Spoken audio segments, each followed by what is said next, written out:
Hi everyone, this is Saurabh Kashyap. Today we will discuss about Saptang theory and Mandal theory given by Kautilya. Kautilya during Mauryan period, he was a renowned philosopher, teacher, royal advisor and also an economist. तो आज हम उनके बारे में जानते हैं और दो थ्योरी साप्तांग थ्योरी और मंडल थ्योरी इन दोनों के बारे में हम बहुत ही ब्रीफली डिस्कस करेंगे. Right. Kautilya around 4th century BC जो नींव रखी गई थी मौर्यन एम्पायर की चंद्रगुप्त मौर्य के द्वारा, वो 321 BC में हुआ था. इनके कई नाम हैं, जैसे इनको चाणक्य भी कहा जाता है, फिर विष्णुगुप्त भी इनको कहा जाता है. ये फेमस है इनके बुक अर्थशास्त्र के लिए, जिसमें अराउंड 16,000 अलग अलग श्लोक्स हैं और 15 अलग चैप्टर्स हैं. It was a book on societal and political advancement, जो सोसाइटी में सस्टेनेबिलिटी और प्रॉस्पेरिटी की बात करता है. यही अर्थशास्त्र बेसिस है इंडियन इकोनॉमिक्स का भी. इनको इंडियन मैकियावेली भी कहा जाता है, क्योंकि मैकियावेली जो थे वो स्टेट को अलग करके रखे थे रिलीजन से, separation of state and religion. He was a political thinker और कहीं ना कहीं वैसे ही काम कौटिल्य ने किया था अपने स्टेट के सिद्धांत में. कौटिल्य के हिसाब से स्टेट लॉ ऑफ फिश को फॉलो करता है, मतलब मत्स्य न्याय, जिसका मतलब ये होता है कि जो पावरफुल इंसान है वो डोमिनेट करेगा. जैसे मछलियाँ, जो बड़ी मछली है छोटी मछली को खाएगा, मगर एक ऐसा टाइम आएगा जब छोटी मछलियाँ परेशान हो जाएंगी डोमिनेशन से जो बड़ी मछलियाँ कर रही हैं. तो जो छोटी मछलियाँ, जो एक लार्जर सेक्शन को रिप्रेजेंट करता है, वो अपना एक राजा चुनेगा. और ये जो राजा चुनेगा ये कैसे होगा, ये राजा को चुनने का प्रोसेस कैसे होगा, राजा एज ए पर्सनैलिटी वो कैसा होगा, इसी सब के ऊपर आने वाले थ्योरी बात करते हैं. मतलब साप्तांग थ्योरी जो है वो उसका बेस ही यही है कि राजा और राजा अपने राज्य को चलाएगा कैसे. तो हम देखते हैं आगे. साप्तांग थ्योरी बात करता है टोटल एनार्की का, यानी कि एक राजा होगा और राजा पूरे प्रजा को कंट्रोल करेगा. अब इसमें एक स्पेसिफिक स्टेट होगा साप्तांग थ्योरी में, और स्टेट मेंटेन कैसे करना है इसके 7 अंग होंगे. राइट. तो फीचर्स ऑफ स्टेट बड़े सिंपल है. स्पेसिफिक एरिया होना चाहिए, पॉपुलेशन एक होना चाहिए, पीपल वहाँ पे होने चाहिए, फिर उस स्टेट का एक लॉ एंड रूल होना चाहिए जो गवर्नमेंट निर्धारित करेगा, फिर सोवरेंटी होनी चाहिए, मतलब कि इंडिपेंडेंट रूल होना चाहिए, ना बाहर का कोई कंट्री या बाहर का कोई स्टेट इंटरफेयर करे इंटरनल्स मैटर्स पे. तो साप्तांग का मतलब ये होता है कि 7 अंग, 7 लिम्स. स्टेट में 7 लिम्स या 7 अंग ज़रूरी है ताकि स्टेट अच्छी तरीके से चल सके. तो ये 7 अलग अलग अंग या 7 अलग अलग एलिमेंट्स कौन से हैं, अब हम देखते हैं. जो सबसे पहला एलिमेंट है उसको कहा गया है स्वामी, यानी कि मास्टर होता है, मगर यहाँ पे किंग, स्टेट के हिसाब से किंग. इसी कुछ क्वालिटीज़ हैं कि इंटेलेक्चुअल होना चाहिए, सुपर एंथुजियास्टिक होना चाहिए, कैरेक्टर में हाई इंटीग्रिटी हो, फिर क्वालिटीज़ जैसे कि एंगर, ईगो, ग्रीड, ये सब ना हो. अब फंक्शन क्या है राजा का? फंक्शन बेसिकली 4 फंक्शन है. पहला कि ये प्रोटेक्शन प्रोवाइड करें वहाँ के लोगों को, स्टेट को. दूसरा, लॉ एंड ऑर्डर को मेंटेन करें. फिर आता है प्रमोशन ऑफ सोशल ऑर्डर. इसका मतलब ये कि जो रिचुअल्स सोसाइटी में ऑलरेडी एग्जिस्टिंग है या ऐसे कोई रिलीजियस मैटर्स जो इस्टेब्लिश्ड है पहले से ही सोसाइटी में, उसको एज इट इज़ चलने दें, उसको मेंटेन करें. फिर आता है चौथा सेक्टर, सोशल वेलफेयर. इसका मतलब ये है कि सोसाइटी में इंफ्रास्ट्रक्चर का डेवलपमेंट या लोगों के लिए अच्छे रहने, खाने और पीने का सुविधा देना. So these are different kind of things. और ये स्वामी या मास्टर या किंग के अलग अलग क्वालिटीज़ है और फंक्शंस हैं. फिर हम आगे देखते हैं अमात्य. अमात्य का मतलब होता है सीधे सेंस में मिनिस्टर्स, मतलब ऐसे लोग जो राजा को असिस्ट करें, जो स्वामी को असिस्ट करें. इनके कुछ क्वालिटीज़ हैं, जैसे कि एजुकेशन इनका अच्छा होना चाहिए. उसके बाद ये आने वाली चीज़ों को, इनका विजन काफ़ी अच्छा हो, जो आने वाली चीज़ों को भाप सके पहले. ठीक है. इनका जो बैकग्राउंड है फैमिली का वो ठीक होना चाहिए. इनके अंदर एक अच्छी एडमिनिस्ट्रेटिव कैपेबिलिटीज़ होनी चाहिए और अपने काम के प्रति ये डिवोटेड रहें बहुत ज़्यादा. फिर कुछ ऐसे मिनिस्टर्स भी थे जिनका ज़रूरी नहीं है पढ़ा लिखा होना, वो एक स्पेशलाइज्ड फील्ड से थे. फॉर एग्जांपल एग्रीकल्चर या इंडस्ट्रीज़ या कमर्शियल एक्टिविटीज़. तो ऐसे भी स्पेशलाइज्ड लोगों को भी लिया जाता था मंत्रिमंडल में. राइट. तो देखिए कहना यही चाह रहा है कि अभी का जो सिस्टम है इंडिया में, जो आज की डेट में फॉलो होता है कि prime minister with council of ministers, तो सेम सिस्टम उस टाइम भी था, कोई अलग नहीं है. उस चीज़ को समझ के यहाँ पे भी उस चीज़ को आप लिख सकते हैं. हाँ, बस ये है कि डेमोक्रेसी नहीं था यहाँ पे. मिनिस्टर्स जो है वो चूज़ किए जाते थे on the basis of kingship. फिर हम आगे देखते हैं कि जनपद. जनपद बेसिकली दो चीज़ को रिफ़र करता है, पहला कि टेरिटरी मतलब जोग्राफिकल लोकेशन, और दूसरा लोग, वहाँ के जो लोग हैं उनके बारे में।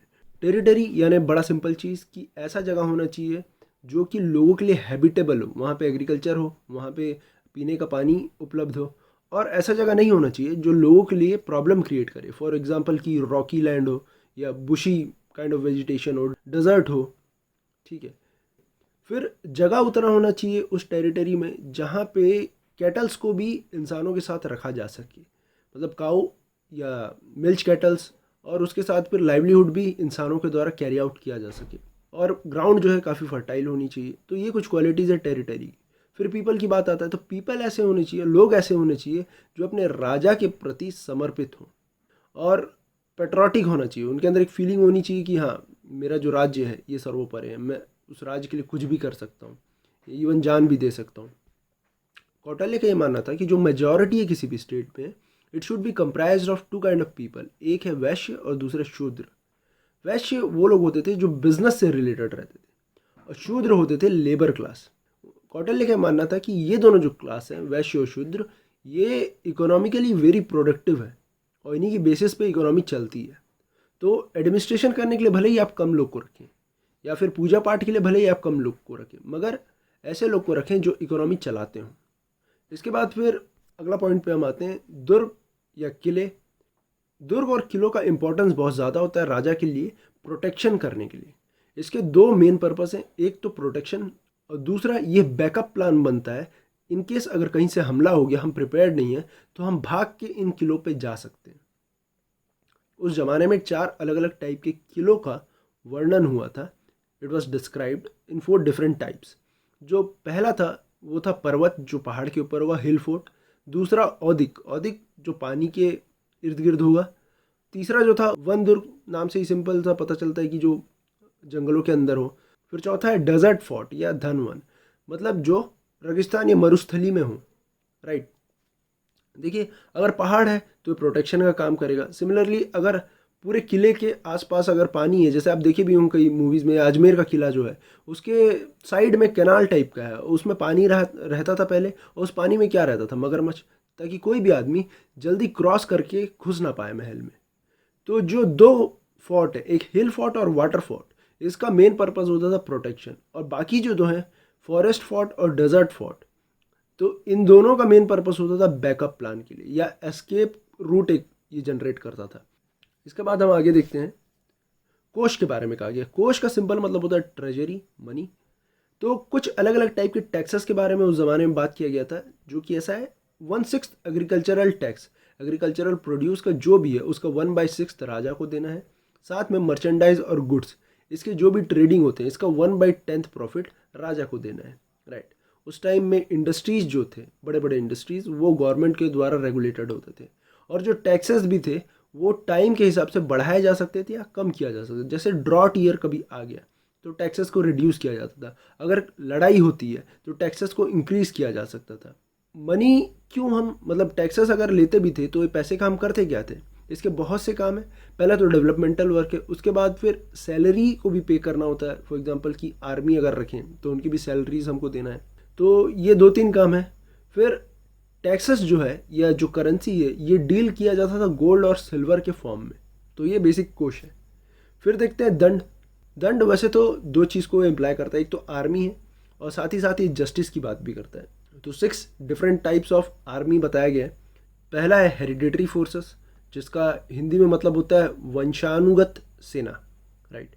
तो ये क्या है कि ऐसे फोर्सेस जिसके फैमिली ऑलरेडी फोर्सेस में ही है, या ऐसे लोग जिनकी फैमिली ऑलरेडी फोर्सेस में ही बिलोंग करते हैं। अब कोई सैनिक है, उसका बेटा भी फोर्स ज्वाइन कर रहा है, तो उस टाइप की है हेरिडेटरी फोर्सेस। दूसरा होता है हायर ट्रूप्स। हायर ट्रूप्स यानी वेतन या किराए पे नियुक्त करने वाले। ये ऐसे लोग होते हैं जिनको इमरजेंसी के टाइम में हायर किया जाता है कुछ पैसे दे के। फिर तीसरा आता है सोल्जर्स ऑफ एलाई। इसका मतलब कि जो मित्र राज्य हैं उनका सेना। फॉर एग्जांपल मेरा एक स्टेट है, मेरे साथ में साइड में और एक स्टेट है जिसके साथ मेरे रिलेशन अच्छे हैं। मुसीबत के समय मैं उसकी आर्मी को ले सकता हूँ और उसको अपने आर्मी के साथ मिला के किसी एनिमी के साथ लड़ सकता हूँ। तो ये जो सोल्जर्स मैं दूसरे स्टेट से लाया हूँ, ये है सोल्जर्स ऑफ एलाई। फिर आता है सोल्जर्स ऑफ एनिमी, यानी कि शत्रु राज्य की सेना। मतलब कि कोई अगर मैं राज्य को कैप्चर किया तो उसके सेना में जितने लोग बचे होंगे उनको मैं अपने सेना में इंक्लूड कर लेता हूँ। इनका प्राइमरी पर्पस वही होता है, या तो स्पाइंग के लिए यूज़ किए जाते हैं या फिर ये फ्रंट ट्रूप के तौर पे यूज़ किया जाता है कि अगर कोई मरेगा तो ये मरेंगे, इस टाइप का इनका यूज़ रहता था। उसके बाद फिर आता है सोल्जर्स ऑफ फाइटिंग ट्रूप्स। ये अलग अलग टाइप के निगम होते हैं, सैन्य निगम उस टाइम में। जैसे फॉर एग्जांपल कि अभी जैसे सीआरपीएफ है या आरपीएफ है, तो ये अलग से ट्रूप्स हैं, राइट। इसका यूज़ हम इंटरनल डिस्टर्बेंस के टाइम करते हैं। ऐसे ही उस टाइम में भी होते थे जिनको सोल्जर्स ऑफ फाइटिंग ट्रूप्स कहा गया है। ये अलग अलग ट्रूप्स होते थे, इमरजेंसी के टाइम इनको यूज़ किया जाता था। फिर इसके बाद आता था soldier of tribes. Soldiers of tribes यानी आदिवासियों की सेना, ये कहा जाता था उनको कि छोटे छोटे कबीले होते थे जो साइड में, जो बड़े राज्य के साइड में छोटे छोटे कबीले हैं, उनके भी कुछ ट्रूप्स होते हैं, तो इनका भी इस्तेमाल किया जाता था अगर जो एनिमी है, जो शत्रु है, उसकी सेना बहुत ज़्यादा है तो, राइट। तो ये अलग अलग टाइप के आर्मी के बारे में इसमें चर्चा की गई है। फिर आता है मित्र।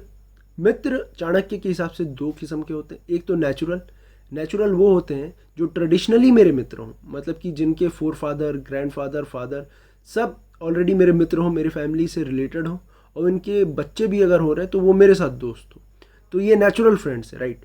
अब होता है दूसरा एक्वायर्ड। एक्वायर्ड का मतलब कि आसपास के ऐसे राज्य जिनसे मैं किसी न किसी पर्पस पे दोस्ती कर रहा हूँ या एलाइज बना रहा हूँ।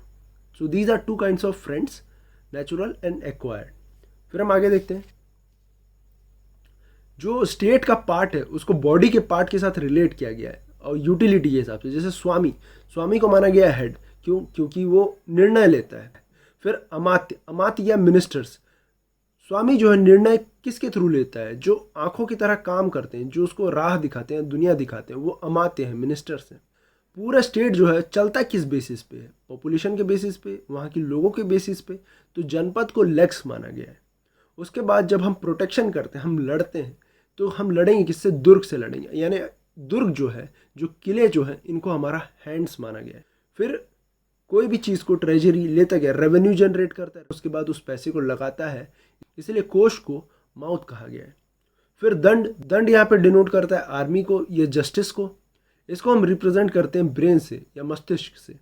फिर जो मित्र होते हैं, मित्र हमारे लिए एलाय का काम करते हैं, वो हमारे साथ इंफॉर्मेशन शेयर करते हैं, तो इसको हम डिनोट करते हैं ईयर से, कान से। तो ये पूरे जैसे बॉडी के पार्ट अगर एक साथ मिल के काम करते हैं तो क्या होगा, स्टेट अच्छे से चलेगा। जितना अच्छा कोऑर्डिनेशन होगा उतना अच्छा स्टेट चलेगा। इसीलिए ये 7 अलग अलग जो एलिमेंट्स है, जो लिम्स है, इनको 7 अंग या सप्त अंग बोला गया है। इनका कोऑर्डिनेशन बहुत ज़्यादा ज़रूरी है स्टेट को चलाने में। फिर अब हम आगे देखते हैं मंडल थ्योरी के बारे में। तो मंडल थ्योरी बेसिकली क्या बोलता है, देखिए इससे पहले हम बैकग्राउंड थोड़ा जान लेते हैं। चाणक्य के टाइम में अलेक्जेंडर का हमला हुआ, तो ये नंद डायनेस्टी में महापद्मानंद और धनानंद, तो धनानंद के पास ये गया और उन्होंने कहा कि अगर हम अपने स्टेट को प्रोटेक्ट करना चाहते हैं तो हमको अपने आसपास के स्टेट से रिलेशन अच्छा बनाना पड़ेगा। मगर जो धनानंद थे वो इनकी बात को इग्नोर कर दिए, और उसके बाद चंद्रगुप्त मौर्य को इन्होंने ट्रेन किया, और चंद्रगुप्त मौर्य आखिर में ओवरटेक किए किसको, धनानंद को, और नंद डायनेस्टी का एंड हुआ। तो इनका कहना ये था कि कोई भी स्टेट तभी सरवाइव कर पाएगा जब उसकी इकोनॉमी स्ट्रांग हो, और इकोनॉमी तभी स्ट्रांग होगी जब वो एक्सपेंड करते रहे हमेशा। क्यों, क्योंकि एक्सपेंशन क्या लाएगा, लैंड, और लैंड से क्या जनरेट होगा, रेवेन्यू। तो इनका ऑब्जेक्टिव था कि expansion of state should be there, Kautilya का। तो इन्होंने मंडल थ्योरी दिया था। मंडल होता क्या, मंडल बेसिकली होता है सर्कल्स या एक ग्रुप ऑफ स्टेट्स, उसको मंडल कहा गया इनके हिसाब से। कुछ टर्मिनोलॉजीज होते हैं उसको देख लीजिए, जैसे विजिगीषु हो गया, अरि, फिर मित्र, अरिमित्र, मित्र मित्र, उदासीन, मध्यम, फिर ये पाषाणीग्रह, अक्रंद, पाषाणीग्रह सार, अक्रंद सार। तो ये बेसिकली हैं क्या, इसको आप ऐसे समझिए, फॉर एग्जांपल कि आपका ये स्टेट है, ठीक है, आप ऐसा मान लीजिए कि आप हो विजिगीषु यहाँ पे, मतलब आप राजा हो। तो आपके स्टेट का ये फ्रंट फेसिंग है, मतलब जो लेफ्ट है, लेफ्ट साइड है, ये फ्रंट फेसिंग है, लेफ्ट साइड तरफ आपके राज्य का फेस है, ठीक है। आपके राज्य से लगा हुआ जो राज्य होगा वो होता है अरि, अब अरी ऐसा को माना गया है, अरी ऐसे स्टेट को माना गया है जिसकी बॉर्डर्स आपके साथ टच होते हो। अब देखिए आपका पॉलिसी क्या है, आपका स्टेट तभी प्रोग्रेस करेगा जब आप एक्सपैंड करें, मगर जब आप एक्सपैंड करेंगे तो आपकी टेरिटरीज जो है वो एनक्रोच करेगी अरी के में, और अरी की जो टेरिटरी है वो भी एनक्रोच करेगी आपके में। तो नो डाउट आप दोनों के बीच में इसीलिए संबंध अच्छे नहीं बनेंगे। अब इसके बाद अरी के साथ जुड़ा हुआ और एक स्टेट होगा और उसको हम बोलते हैं मित्र। मित्र क्यों बोलते हैं, क्योंकि मित्र का भी यही इंटेंशन होगा कि वो अपना एक्सपेंशन करे तो अरी में एनक्रोच करे, और साथ ही आप भी यही चाहते हो कि मैं भी करूँ कहाँ एनक्रोच, अरी के टेरिटरी में। तो इसी चक्कर में दोनों का जो कॉमन दुश्मन है, जो कॉमन एनिमी है, अरी है। तो इसीलिए आप दोनों की अच्छे से जमेगी, यानी विजिगीषु और मित्र ये दोनों स्टेट अपने बीच में अच्छे से कोऑर्डिनेशन जमा पाएंगे। तो सिमिलर कॉन्सेप्ट पे जो मित्र से जो स्टेट जुड़ा हुआ रहेगा ये होगा अरी का मित्र, इसीलिए हम इसको बोलते हैं AM, अरी का मित्र। इसको मेरा हैंडराइटिंग को आप टॉलरेट कीजिए थोड़ा सा, ये अरी मित्र है, ठीक है। अरी मित्र और अरी ये दोनों का जमेगा, ये दोनों फ्रेंड होंगे, ये दोनों एलाय होंगे, ठीक है। और अरे मित्र का ना तो मित्र से जमेगा और ना ही विजिगीषु से। सिमिलरली यहाँ पे और एक स्टेट होगा, ठीक। अब इसको हम बोलते हैं मित्र मित्र, जो चौथा स्टेट है। अभी जो मित्र मित्र है ये मित्र का ही मित्र होगा, मतलब कि ये भी हमारा एलाई होगा। तो ऐसा लेफ्ट साइड के बारे में कहा गया, फ्रंट फेसिंग साइड के बारे में। अब सिमिलर पैटर्न में जब अरेंजमेंट होगा बैक साइड में या रियर साइड में, राइट फेसिंग साइड में, तब इसके नाम चेंज हो जाते हैं। इसको बोला गया यहाँ पे जिसकी पूरी कैरेक्टरिस्टिक्स अरी टाइप की हो, जिसका हमसे जमता नहीं, ऐसा स्टेट जो हमारा एनिमी हो, उसको बोला गया है पाषाणी ग्रह। पाषाणी ग्रह बोला गया इसको। इसका हमसे जमेगा नहीं किसी भी हाल में, क्योंकि ये भी चाहेगा कि एक्सपेंशन हो। पाषाणी ग्रह से लगा हुआ और एक स्टेट होगा जो कि हमारा एलाई होगा। यहाँ पे टर्मिनोलॉजी चेंज हो जाती है, इसको बोलते हैं अक्रन। सिमिलर बेसिस पे अक्रन से लगा हुआ जो कि हमारा दोस्त नहीं होगा, इसको बोलेंगे पाषाणी ग्रह सार। पाषाणी ग्रह सार इसको कहा गया। और सिमिलर वे में यहाँ पे और एक लगा होगा जो कि जिसका हमसे जमेगा, अक्रंद का जम रहा है, और अक्रंद का जो दोस्त होगा वो होगा अक्रंद सार, राइट। तो टोटल इस टाइप के अरेंजमेंट होंगे। विजुगीषु से जिसकी जमती है वो उसके मित्र होंगे, वो उसके अक्रंद होंगे, और जिनकी नहीं जमती वो अरी होंगे और वो होंगे पाषाणी ग्रह, राइट। फिर ऐसे भी कुछ अलग अलग स्टेट्स होंगे जो कि बहुत दूर होंगे, जिनकी बाउंड्रीज हमसे मिलेगी नहीं। ये फॉर एग्जांपल यहाँ कहीं होंगे, इनकी बाउंड्रीज हमसे मिल नहीं रही, या यहाँ कहीं होंगे। तो एक स्टेट को बोला गया है उदासीन करके। उदासीन वो स्टेट्स होते हैं जो बहुत पावरफुल होते हैं और जिनके ऊपर हम ट्रस्ट नहीं कर सकते। मुसीबत की घड़ी में या तो वो मेरे तरफ आ सकते हैं या तो अरी के तरफ जा सकते हैं, इन पे ट्रस्ट नहीं किया जा सकता। फिर ऐसे स्टेट्स होंगे जिनकी बॉर्डर हमसे नहीं मिली है, उनको हम बोलते हैं मध्यम। मध्यम ऐसे स्टेट्स होते हैं जिन पे ट्रस्ट किया जा सकता है और जो हमारे लिए अच्छे होते हैं, मतलब हमारे लिए उनके जो पॉलिसीज़ होती हैं वो ठीक होती हैं। ये टोटल मिला के यहाँ पे माना गया है कि 12 अलग अलग कॉम्बिनेशन बनता है। ये ऐसा माना गया है कि इसके कॉम्बिनेशंस बनते हैं। अब वो कॉम्बिनेशंस कैसे बनेंगे, ये 12 स्टेट्स हैं। इस 12 स्टेट्स में जो मंडल थ्योरी है, राइट, मंडल थ्योरी में 7 अंग थे। 7 अंग में से एक था किंग और एक थे मिनिस्टर्स। ये 2 को अगर हटा दें तो टोटल कितने बचते हैं, 5 अलग अलग अंग, राइट। 5 अंग इन 12 स्टेट्स के साथ, 5 अंग इस 12 स्टेट्स के साथ कंबाइन होते हैं तो टोटल कितना मिलता है, 60 अलग कॉम्बिनेशन, राइट। तो 60 अलग कॉम्बिनेशन प्लस ये 12 स्टेट्स का कॉम्बिनेशन, ये टोटल हो जाएगा अराउंड 72। तो ये 72 अलग अलग कॉम्बिनेशन जो है स्टेट्स का और उनके पोजीशंस के अरेंजमेंट्स का, इसको एक्चुअल में बोला गया है मंडल थ्योरी।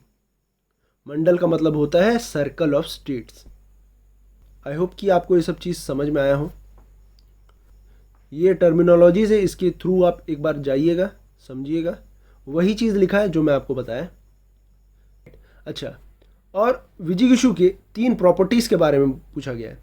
तो इसके 3 प्रॉपर्टीज़ यही हैं कि एक तो इंटेलेक्ट हो, दूसरा रिसोर्स उसको मैनेज करना आता हो, और तीसरा करेजियस हो। मतलब ऐसा आदमी हो विजिगिशु जिसकी महत्वाकांक्षाएं बहुत ज़्यादा हो, मतलब वो सेटल ना हो छोटी चीज़ों पे कि अगर मेरा राज्य में सब ठीक चल रहा है तो ठीक है, अब मैं सेटल हो गया, ऐसा नहीं, बल्कि इसको ये सोचना चाहिए कि इसके राज्य को और एक्सपेंड कैसा करते जाए। इसीलिए ये 3 अलग अलग क्वालिटीज़ के बारे में बात की गई है, ठीक है। इंटेलेक्ट को बोला जाता है हिंदी में मंत्र शक्ति, और रिसोर्स को बोला जाता है प्रभु शक्ति, और उसके बाद ये करेज को बोला जाता है उत्साह शक्ति। और यही रीज़न है ये जो मंडल थ्योरी और साप्तांग थ्योरी की एक्सपेंशन जो है चंद्रगुप्त मौर्य से लेके अशोका तक बहुत ज़्यादा हुआ था, राइट, क्योंकि महत्वाकांक्षा पे वो ध्यान देते थे, वो एक्सपेंशन पे ध्यान देते थे। इसलिए चंद्रगुप्त मौर्य से लेके अशोका तक एक्सपेंशन निरंतर बढ़ता रहा मौर्यन डायनेस्टी का। इसका रिलेवेंस आज भी है, मंडल थ्योरी आज भी यूज़ होता है। फॉर एग्जांपल कि अगर आप देखें कि विजिगिशु है, यहाँ पे अरि है, और ये मित्र है, वैसे यहाँ पे उदासीन है, यहाँ पे मध्यम है। तो विजिगिशु है कौन एक्चुअल में? अगर आप मानिए ये इंडिया है तो उसके जस्ट बॉर्डर वाला स्टेट वो हो जाएगा एनिमी, फॉर एग्जांपल पाकिस्तान, नहीं जमती कभी। लेकिन उसके बाजू जो अफगानिस्तान है, इनसे हमारी अच्छी खासी बॉन्डिंग है, राइट। और उदासीन ऐसे स्टेट्स हैं जो दूर में हैं मगर इनका भरोसा नहीं किया जा सकता, फॉर एग्जांपल चाइना। मध्यम ऐसे स्टेट्स हैं जो दूर में हैं लेकिन ये अच्छे, इनसे हमारे संबंध है, फॉर एग्जांपल रशिया। तो ये चीज़ आज भी रिलेवेंट है, चाहे वो साप्तांग थ्योरी हो, मंडल थ्योरी हो। हम रिलेट कर सकते हैं मंडल थ्योरी और साप्तांग थ्योरी को अभी के time, contemporary world and contemporary issues से, राइट।